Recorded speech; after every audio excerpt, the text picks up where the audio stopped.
ఏపీలోని అన్నమయ్య జిల్లాలో జరిగిన ఓ సంఘటన తెలుగు రాష్ట్రాల్లో సంచలనమవుతోంది. ఓబులవారిపల్లెకి చెందిన దంపతులు పొట్టకూటి కోసం కువైట్కి వెళ్లిపోయారు. కూతుర్ని తీసుకెళ్లి కష్టపెట్టడం ఇష్టం లేక బంధువుల ఇంట్లో ఉంచారు. ఓ రోజు ఆ చిన్నారిపై ఓ వృద్ధుడు అత్యాచార యత్నం చేశాడు. ఈ విషయం తెలుసుకొని తల్లిదండ్రులు కువైట్ నుంచి వచ్చి పోలీసులకు ఫిర్యాదు చేశారు. కానీ ఎవరూ న్యాయం చేయలేదు. ఆ వృద్ధుడు తనని ఎలా వేధించాడో వివరిస్తుంటే ఓ కన్నతండ్రిగా చూస్తూ ఊరుకోలేకపోయాడు. ఆ వృద్ధుడిని రాడ్తో కొట్టి హత్య చేశాడు. ఆ తర్వాత ఇక్కడి నుంచి మళ్ళీ కువైట్కి వెళ్ళిపోయాడు. ఇలా చట్టాన్ని తన చేతుల్లోకి తీసుకోవడం తప్పు అని తెలిసినా తప్పక చేయాల్సి వచ్చిందని ఓ వీడియో సోషల్ మీడియాలో షేర్ చేశాడు. ప్రస్తుతం ఇది సంచలనం సృష్టిస్తోంది. నేను ఇతన్ని చంపేదానికి కారణం ఏంటి? అంత పెద్ద తప్పు అతనేం చేసినాడు? ఒక రచ్చకు గాని, ఒక గొడవకు గాని, ఇంకొకరిని ఒక మాట నేను అనేది గాని, రచ్చలకు నేను దూరంగా ఉంటాను. గొడవలకైనా కానీ, రచ్చలకైనా కానీ, వీటన్నిటికీ దూరంగా ఉండే నేను ఇతన్ని అలా చేసే అంత నిర్ణయం నేను దేనికి తీసుకున్నాను? అతనేం చేసినాడు? మాది అన్నమయ్య కడప జిల్లా ఓబులవారిపల్లి మండలము ఐలరాజపల్లి హరిజనవాడ గ్రామం మాది. ఓకే, నా కూతురు పుట్టింటాంచి 11 సంవత్సరాల నుంచి మా అత్తమామే చూసుకుంటా ఉన్నారు. ఓకే, వాళ్ళ ప్రజెంట్ అయితే ఆర్థిక పరిస్థితి బాగలేక మా యొక్క కోయేట్కి వస్తా మా కూతుర్ని వాళ్ళ చిన్న కూతురు దగ్గర, అంటే మా మరదల దగ్గర మా కూతురు బాధ్యత మా మరదలకైతే అప్పచెప్పేసి కోయేట్కి అయితే వచ్చింది. వాళ్ళు కొద్ది రోజులు బాగానే చూసుకున్నారు. ఓకే, ఒకరోజు ఏం జరిగిందంటే, మా కూతురు మంచంలో పనుకోండాలి. ఈ మనిషి అన్నమాట. ఈ మనిషి ఏం చేశాడంటే, మా కూతురు నిద్రమత్తులో ఉంది కదా అని మా కూతురు బట్టలు తీసేసి బలాత్కారం చేసి నోరు మూసిపెట్టి బలాత్కారం చేసి ఇంకా చేసేదానికి ప్రయత్నించినాడు. ఒకవేళ అరిస్తే నోరు మూసిపెట్టి ఒకవేళ ఎంత పనైనా చేద్దాము చంపేసేదానికైనా కానీ, అంటే ఆ ఆలోచనతోనే బలాత్కారం చేసి చంపేసేదానికైతే ఈ మనిషి అయితే చూసినాడు. ముందుగానే నా కూతురు నిద్ర మత్తులో ఉంది, అందులో మళ్ళీ నోరు మూసిపెట్టేసినాడు, బట్టలు తీసేసినాడు. నోరు మూసిపెట్టే తలకి ఊపిరాడకుండా భయపడిపోయింది అనమాట. ఏం జరుగుతున్నదో ఏమో భయపడిపోయి ఒకపారిగా అరిసేసింది బుజ్జమ్మ అని. మా మరదలను అయితే అరిసేసింది. మా మరదలు వచ్చింది. అప్పుడు మా మరదలు వచ్చి ఇప్పుడు బిడ్డనైతే దగ్గరికి తీసుకొని ఏం జరిగిందంటే, అప్పుడు బుజ్జమ్మ తాత అయితే ఈ మాదిరి చేసినాడు, బట్టలన్నీ తీసేసినాడు, పట్టుకోరాని చాట పట్టుకొని ఒత్తుతా ఉన్నాడు. నాకైతే నొప్పి వచ్చినది, భయం వేసింది. బుజ్జమ్మ నోరు మూసిపెట్టేసినాడు. నేను భయపడిపోయి గట్టిగా అరిచినాను. తరువాత మా మరదలైనా గాని, మా మరదలు వాళ్ళ భర్త రమణ అయినా గాని, వీళ్ళిద్దరూ ఈ మనిషిని దేనికి ఈ మాదిరి చేసినావు పసిబిడ్డనని ఒక్క మాట అడగల. తరువాత నా బిడ్డను వీళ్ళిద్దరూ బెదిరించినారు. తాత ఈ మాదిరి అని చేసినాడు అని నువ్వు ఎక్కడ చెప్పగాకని నా బిడ్డనైతే బెదిరించినారు. నా బిడ్డ భయపడిపోయింది. తర్వాత మా మరదలు మా భార్యకి ఫోన్ చేసి, మా ఇంట్లో వసతి లేదు నీ బిడ్డను చూసుకునేదానికి, నీ బిడ్డ నువ్వు తీసుకోబో అని ఎమర్జెన్సీగా చేసింది. మా ఇంట్లో గొడవలు గాన వసతి లేదు అనే తలికే సరే అని నా భార్యను ఇంటికి పంపించిన. బిడ్డను తీసుకురాపో, మన స్వాధీనంలో పెట్టుకున్నాం, మనం చూసుకున్నాము అనేది. ఓకే, పోయింది, తీసుకొని వచ్చింది. ఓకేనా, ఆమెని నా బిడ్డను మంచిగా అడిగింది నా భార్య. అసలు ఏం జరిగింది? వాళ్ళు ఏమన్నా కొట్లాడుకున్నారా? ఇన్ని రోజులు బాగానే చూసుకుంటా ఉన్నారు కదా, సడన్ గా దేనికి ఈ మాదిరి ఏంది? నేను ఊరికి చెప్పనులే, భయపడగాకు, అసలు ఏం జరిగింది? వాళ్ళ కాళ్ళకి ఏమన్నా రచ్చలా అని నా భార్య చిన్నగా అడగడం వల్ల నా కూతురు చెప్పేసింది, అమ్మా నేను నిద్రమత్తులో ఉన్నాను, తాత బట్టలన్నీ తీసేసినాడు, ఇక్కడ పట్టుకొని చెస్ట్ దగ్గర ఊతినాడమ్మా, ఇంకా చెప్పరాని ప్లేస్ లో పట్టుకొని గట్టిగా ఊతినాడమ్మా, అరుచానని ఇట్లా మూత పెట్టేసినాడు, చేతితో మూతేసినాడు, నాకు భయం వేసిందమ్మా, ఈ మాదిరి చేసినాను, తర్వాత బుజ్జమ్మకి చెప్పినాను అని అప్పుడు చెప్పింది నా కూతురు. ఇంకా తర్వాత నేను చట్టాన్ని గౌరవిస్తా. ఓకే, మనము డైరెక్ట్ గా ఇలా అని వెళ్ళకూడదు, వాళ్ళ పైకి రచ్చకి వెళ్ళకూడదు, మనము చట్టపరంగా వెళ్దాం. ఓకే, ఓబులవారిపల్లి పోలీస్ స్టేషన్లో ఈ మాదిరిలా జరిగిందని కంప్లైంట్ అని నేను చెప్పిన. ఓకే, ఆమెని నా భార్య వెళ్ళింది, కంప్లైంట్ ఇచ్చింది. తర్వాత వాళ్ళని పిలిపించినారు. వాళ్ళని పిలిపించి ఈ మాదిరిలా జరిగిన దానికి వాళ్ళను ఒక్క దెబ్బ కూడా కొట్ల, ఏదో 2 మాటలు తిట్టి ఆమెని అక్కడి నుంచి ఇంకా మీ జోలికి మీ బిడ్డ జోలికి ఇంకా వాళ్ళు రారు అని పంపించేసినారు. ఎవరిని వల్ల ఆడ పంపించేసినారు. ఓకే, ఆమెని ఆ రోజు ఇంటికి వచ్చిన తర్వాత మరుసటి రోజు నా భార్య కోయేటికి రావాలి మళ్ళీ రిటర్న్. ఓకేనా, ఆ రోజు నైట్ ఏం జరిగిందంటే, ఇది ఒక ఆడబిడ్డ పరువు అనమాట. ఇది ఒక ఆడబిడ్డ మానానికి సంబంధించిన వీడియో, బయట పెట్టుకోకూడదు కానీ పరిస్థితి వచ్చింది. ఓకేనా, బయట పెట్టుకునే పరిస్థితి వచ్చింది. ఓకే, తర్వాత వీళ్ళిద్దరు లక్ష్మీ రమణ వీళ్ళిద్దరు భార్యాభర్తలు మాట్లాడుకొని అంటే మా భార్య సైడ్ బంధువులకు ఫోన్ చేసి ఈ మాదల వాళ్ళ బిడ్డను మా మామ ఈ మాదల చేసినాడు, అందుకని ఓబులవారిపల్లి పోలీస్ స్టేషన్లో కంప్లైంట్ ఇచ్చింది మా అక్క.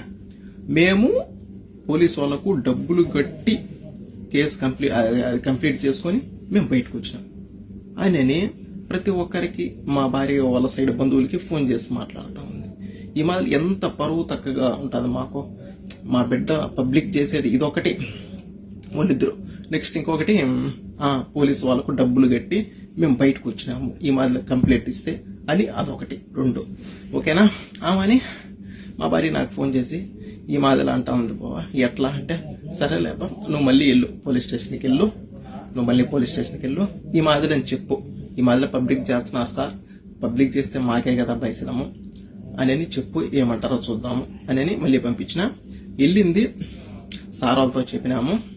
వాళ్ళు ఫోన్ చేసి మీకేమన్నా మాకేమన్నా డబ్బులు ఇచ్చినారా, దేనికి ఈ మాదిరి చెప్పినారు, దేనికి పబ్లిక్ చేస్తున్నారు, ఇది ఆడపిల్ల విషయం కదా అని తిట్టినారు. తిట్టే తలికే నన్ను ఏమన్నా అంటారేమో అని లక్ష్మి ఏదో పురుగుల మంది తాగి ఏదో సూసైడ్ చేసుకునింది. వాళ్ళ పక్క ఏ అంత పెద్ద తప్పు లేకపోతే సూసైడ్ అంత వరకు వెళ్ళింది.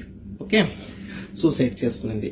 తర్వాత ఈ మాదిరి సూసైడ్ చేసుకునిందని అక్కడి నుంచి ఎస్ఐ సార్కు ఇన్ఫర్మేషన్ వాళ్ళు చెప్పినారు అనమాట. ఈ మాదిరి సార్ రాలేదు, ఈ మాదిరి ఏదో తాగి ఉండదు అని ఆ సార్ ఉండేసి ఈ మాదిరిలా ఏదో తాగిందంట, ఆమెకి ఏదన్నా కానీ అయితే నిన్నైతే అరెస్ట్ చేస్తామని మా భార్యని అన్నారు. ఏంది ఇది, మా భార్యను అరెస్ట్ చేస్తా అన్నారు. మేము బిడ్డ విషయం ఈ మాదిరి జరిగిందని వస్తే వాళ్ళు ఏదో చేసుకోవడం వల్ల నిన్న మా భార్యను అరెస్ట్ చేస్తానంటే నువ్వు ఇక్కడే ఉండాలా, పోయేటకు కూడా పోలేవు అని సార్ మాతో చెప్పినాడు. ఓకేనా. తర్వాత మా భార్యను అక్కడే స్టేషన్లోనే, అప్పటికి స్టేషన్లోనే ఉంది. తర్వాత లక్ష్మిని అంటే మా మరదల్ని హాస్పిటల్కి తీసుకెళ్లి అంతా బాగైన తర్వాత మళ్ళీ తీసుకొని వచ్చారు. తర్వాత సార్ ఉండేసి ఇంకా బాగుండదు అట్లే, ఇంకా నువ్వు కూడా వెళ్ళిపో ఇండియాకు, ఇంకా ఈ గొడవలు ఏమొద్దు అని మళ్ళీ పంపించేసినారు. అక్కడి నుంచి మా భార్యని పంపించేసినారు. ఓకే ఆడికి వద్దు అని పంపించేసినారు. నా భార్య ఇట్ట నా బిడ్డకు జరిగిందని పోలీస్ స్టేషన్కి వెళ్తే ఈ మాదిరి అసలు వాళ్ళు ఏం పట్టించుకోవాలా. నెక్స్ట్ ఇంకొకటి ఏదో ఆ ఎమ్మి చేసిన దానికి మళ్ళీ నన్నే అరెస్ట్ చేస్తా ఉండారు అని నా భార్య ఆలోచించి, ఇంకొకటి వీళ్ళిద్దరు భార్యాభర్తలు నా బిడ్డ గురించి మా భార్య సైడ్ బంధువులందరికీ ఈ మాదిరి బయటికి చెప్పి మా మామ ఈ మాదిరి చేసినాడు, కేసు పెట్టింది, మేము డబ్బులు కట్టి బయటకు వచ్చినాము అని ఈ మాదిరి అందరికీ చెప్పి వీళ్ళు చేసింది ఇదొక్కటి. ఇంకా వీళ్ళు పోలీసు వాళ్ళు ఈ మాదిరి అసలు పట్టించుకోవాలా. ఈ మాదిరి ఆడబిడ్డకు జరిగిందంటే ఈ మాదిరి పట్టించుకోవాలా. ఈ రెండు ఆలోచించి ఎవరు సపోర్ట్ చేయలేదు, నా బిడ్డకు ఈ మాదిరి జరిగితే ఎవరు సపోర్ట్ చేయలేదు అని ఆలోచించి నా భార్య సూసైడ్ చేసుకుంది. ఏదో తాగింది, తర్వాత మేము కూడా హాస్పిటల్కి తీసుకెళ్లి ఎలాగాలో ఎంత కక్కించుకొని చిన్నంగా ఎలాగాలో బయటికి నేను తెచ్చుకున్నా. తర్వాత అంటే వీళ్ళిద్దరు లక్ష్మీ రమణ వీళ్ళిద్దరు కలిసి అంటే పబ్లిక్ చేసినారు కదా, మా భార్య వాళ్ళ బంధువులకి పబ్లిక్ చేసినారు కదా. ఇంకా ఒక్కొక్కరు చేసి ఈ మాదిరి జరిగిందంట కదా, మీరేం చేయలేదా, వాళ్ళేమో డబ్బులు కట్టుకొని బయటకు వచ్చినారంట, మీరేం చేయలేదా అని ఒక్కొక్క మాటలు మాట్లాడుతూ ఉంటే ఏందిరా ఇది, ఇల్లు అనబోతే ఇట్లా చేసినారు. నెక్స్ట్ ఇంకా చట్టపరంగా చట్టాన్ని గౌరవించి పోలీసు వాళ్ళ ద్వారా వెళ్దాం అనుకుంటే వాళ్ళు ఏం చేయలేకపోయినారు, ఊరికే మాటల వరకు మాట్లాడి పంపించేసినారు. తర్వాత ఏంది ఇది, ఏం చేయాలో నాకు అర్థం కావడం లేదు. ఆడబిడ్డకి ఈ మాదిరి జరిగితే చట్టం కూడా సీరియస్ గా తీసుకోవాలా. నాకు అర్థం కాల, వీళ్ళు పబ్లిక్ చేసి ఈ మాదిరి మాట్లాడుతూ ఉండేది ఒకటి, వీళ్ళు పోలీసు వాళ్ళు పట్టించుకున్నది ఒకటి. అబ్బా నాకేం అర్థం కాల. అని మొత్తానికి ఎట్లయితే ఎట్లా అవుతుందని మొత్తానికి ఒక కన్న తండ్రిగా నిర్ణయం తీసుకున్నా. ఈ విషయంలో ఎవరు ఏం చేయలేకపోయినా గానీ నా బిడ్డను నేను కాపాడుకోవాలా. ఎవరు సపోర్ట్ నిలబడకున్నా గానీ నా బిడ్డ సపోర్ట్ నేను నిలబడాలా. ఒకవేళ నేను వీళ్ళు నెట్టి సైలెంట్ గా నేను ఉంటే ఇంకా నా బిడ్డకి ఈ మాదిరి జరిగిన దానికి ఒక కన్న తండ్రిగా నేను బ్రతికుండి కూడా సచ్చినట్టే లెక్క. నా కూతురు డాడీ ఈ మాదిరి చేశాడు, డాడీ పట్టుకున్నాడు, డాడీ గట్టిగా పట్టుకో, అక్కడ చెస్ట్ దగ్గర అక్కడ పట్టుకోరాని చోట పట్టుకున్నాడు డాడీ, బట్టలు తీసేసాడు డాడీ భయపడిన డాడీ, ఇట్లా మూసుకున్నా డాడీ, నోరు మూసి పెట్టేసిన డాడీ, భయపడిపోయినా డాడీ, ఊపిరాలేదు డాడీ అని చెప్తా ఉంటే ఒక కన్న తండ్రికి ఏ రకంగా ఉంటుందో ఒక్క రొంత ఆలోచించండి. అందులో వీళ్ళు పోలీసు వాళ్ళు ఏం చేయలేకపోయా, వీళ్ళు పబ్లిక్ చేసి ఈ మాదలా మాట్లాడేది ఒకటి. అబ్బా, ఇప్పుడు నిర్ణయం తీసుకున్నా, నా బిడ్డ జీవితం నాశనం చెయ్యాలి అని అనుకున్నా, అతని జీవితం ఉండకూడదు అని అప్పుడు నిర్ణయం తీసుకున్నా. ఎవరికి తెలియదు నేను ఇండియాకు వస్తా ఉన్నట్టు, ఎవరికి తెలియదు. మా కోయటోతో మాట్లాడుకొని ఒక 4 రోజులు సెలవు కావాలని చెప్పి పాస్పోర్ట్ తీసుకొని 2 టికెట్లు నేనే కొనుక్కొని మా భార్యకి కూడా నేను ఎడార్లేకి జాకూర్కి వెళ్తున్నాను అని చెప్పి నేను ఇండియాకు వచ్చిన. కువైట్ నుంచి ఇండియాకు వచ్చి నేను చేసే పని అతన్ని నేను చేసి తర్వాత మళ్ళీ నేను కువైట్కి వచ్చిన. ఒక్కటి ఆలోచించండి, నేను చేసింది ఓకే తప్పే, కానీ దేనికి చేయాల్సి వచ్చింది? ఎవరు దీన్ని పట్టించుకోకపోవడం వల్ల నేను ఈ నిర్ణయము తీసుకోవాల్సి వచ్చింది. నేను ఒక రచ్చకు బాను, ఒక గొడవలకు బాను, ఎవరిని ఒక మాట తప్పుగా నేను అన్ను. అలాంటిది ఇంత నిర్ణయం దేనికి తీసుకున్నాను? అంతవరకు పరిస్థితి వచ్చింది, ఇంతవరకు తీసుకొని వచ్చినారు. ఇతనిని చంపిన విషయంలో నా సైడ్ బంధువులకు గాని, మా భార్య సైడ్ బంధువులకు గాని ఎవరికి ఏ సంబంధం లేదు. మొత్తం అంతా పూర్తి బాధ్యత నాదే, నేనే చేసిన. ఓకే, ఏం చేశాను? ఒక కన్న తండ్రిగా వీళ్ళు పోలీసు వాళ్ళు ఏం సీరియస్ గా తీసుకోకపోయా, వీళ్ళు అనబోతే లక్ష్మి వాళ్ళ భర్త ఈ మాదిరిలా అందరికీ ఫోన్లు చేసి అల్లరిపాలు చేస్తా ఉండి రెచ్చగొట్టినట్టు మాట్లాడుతూ ఉండి, ఒక కన్న తండ్రిగా ఇంకా నేను ఏం చేశాను? ఇంకా నిర్ణయం తీసుకోవాల్సి వచ్చింది. నిర్ణయం తీసుకున్నా, ఇండియాకి వెళ్ళినా, చేసే పని చేసినా, మళ్ళీ కువైట్ కి వచ్చిన. ఓకే, ఇండియాలో అంటే అక్కడ ఈ మాదాల మనిషిని చంపినారు అని తెలుసు, కానీ దేనికోసం చంపినారు, ఎవరు చంపినారు, అంత ఇతనేం చేసినాడు అని తెలీదు. ఇతనేం చేసినాడు అంతవరకు, చంపేంతవరకు ఏం చేసినాడు అని ఎవరికి తెలీదు. అందుకని ఇంకా నా జీవితం పోతే పోయింది నాకు తెలుసు, ఎందుకంటే తప్పు చేసిన పోతే పోయింది. అందుకని బిడ్డ పరువు కూడా పబ్లిక్ చేసేసినారు. అందుకని దీనికోసం వీళ్ళు ఈ మాటలు చేసినారు. అందుకని నేను ఇలా చేయాల్సి వచ్చింది. అందుకని నేను ఈ వీడియో పెడతా ఉన్నా. నేను చేసింది తప్పు, నేను ఒప్పుకుంటున్నా. చట్టాన్ని గౌరవించి నేను ఈ విషయం నేను పబ్లిక్ చేసి నేను లొంగిపోయేదానికి నేను వస్తా ఉన్నా. నేను ఇండియాకు వస్తున్నా, నేను సరెండర్ అవుతా. ఓకే, నేను చేసిన తప్పే, కానీ నా బిడ్డకు ఈ మాదిరి జరిగింది, ఎవరు పట్టించుకోకపోవడం వల్ల నేను ఈ మాదిరి చేయాల్సి వచ్చింది.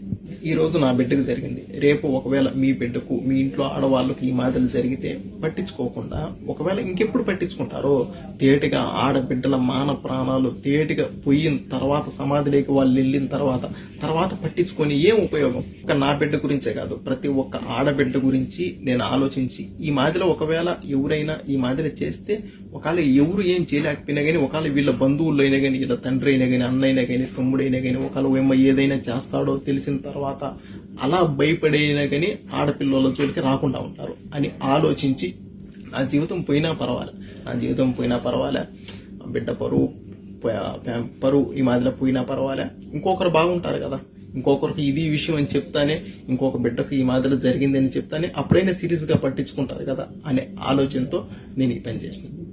ఈ వీడియో రాజకీయ నాయకులకు, సీఎం సార్ చంద్రబాబు నాయుడు గారికి చేరేంత వరకు షేర్ చేయండి. ఎందుకంటే ఈ మాదిరిలో జరిగిన దానికి ఆడపిల్లల మాన ప్రాణాల గురించి ఖచ్చితంగా వీళ్ళు మాట్లాడాలి. ఇలా జరిగిన దానికి ఖచ్చితంగా వీళ్ళు దీనిపైన రియాక్ట్ అయ్యి ఖచ్చితంగా మాట్లాడాలి. నా సపోర్ట్ మాట్లాడండి అని నేను అనడంలే. ఓకే, ఇలా జరిగినందుకు పట్టించుకోకపోవడం వల్ల ఈ మాదిరి జరిగింది. ఈ విషయం పైన ఖచ్చితంగా కువైట్ లో ఉండే యూట్యూబ్ ఛానళ్ళు, ఇండియాలో ఉండే యూట్యూబ్ ఛానళ్ళు, మీడియా ఛానళ్ళు ప్రతి ఒక్కరూ ఈ విషయం పైన తప్పకుండా మాట్లాడండి. నేను ఇండియాకు వస్తున్నాను, నేను తప్పకుండా పోలీసులకు నేను సరెండర్ అవుతాను. మీరు ఇప్పుడు దీన్ని బట్టి, జరిగిన దాన్ని బట్టి మీరు ఏ శిక్ష చేసినా నేను తీసుకునేదానికి నేను రెడీ. నేనైతే ఇండియాకు వచ్చి మీకు నేను సరెండర్ అవుతాను. దీంట్లో మా వాళ్ళకి కానీ, మా భార్య సైడ్ వాళ్ళకి కానీ, నా సైడ్ వాళ్ళకి కానీ ఎవరికి ఏ సంబంధం లేదు. మొత్తం అంతా చేస్తే నేనైతే వచ్చి నేను మీకు సరెండర్ అవుతాను. ఒకసారి నా కూతురు చెప్పిన మాటలేనండి.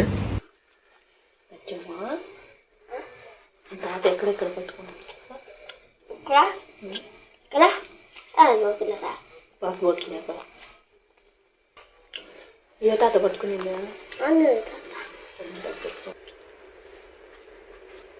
వద్దు తాత, మళ్ళా ఎందుకు పట్టుకున్నా తాత? నిద్రపోయేటప్పుడు పట్టుకున్నాడా? నిద్రపోయేటప్పుడు అప్పుడు తూగుతాను నేను. అదే నిద్రపోతా ఆంజనేయ తండ్రి దగ్గర పండుకుంటే పోయి ఎక్కడ సోదరు పట్టుకున్నాడు. ఈ మాదలు చేసిన డాడీ ఆయన నా కూతురు చెప్తే ఏ తండ్రికి అప్పుడు ఉంటాడు. చట్టపరంగా పోవాలని పోలీసు వాళ్ళకి కంప్లైంట్ ఇచ్చే వాళ్ళు వాళ్ళ దగ్గర డబ్బులు తీసుకొని వాళ్ళని వదిలేసి వాళ్ళు ఆ బాధలు చేశారు. పోలీసు వాళ్ళు ఈ బాధలు చేశారు. వీళ్ళు మా మర్దాలు ఇట్లా రమణ వీళ్ళు ఈ మాదల మీరు కేసు పెట్టినా కానీ మేము డబ్బులు కట్టేసి మేము బయటకు వచ్చినామని పబ్లిక్ చేసేసారు. ఏం చేయాలి, ఏ తండ్రికి అప్పుడు ఉంటాడు. ఇట్లా జరిగిన తర్వాత నాకు బతకాలని లేదు. అసలు నాకేదన్నా అయిందంటే నా భార్య నాతో పాటు చనిపోతుంది. ఇంతమందికి చావులకు కారణం ఎవరు? నాకైతే బతకాలని లేదు, చనిపోవాలని నాది. మా భార్య నేను ఇద్దరం చనిపోతాను. ఇంతమంది చావులకు కారణం మీరు ఖచ్చితంగా మీరు మాట్లాడండి. ప్రతి ఒక్క రాజకీయ నాయకులు సోషల్ మీడియా దీని గురించి ఖచ్చితంగా వీడియో చేసి ఖచ్చితంగా మాట్లాడండి.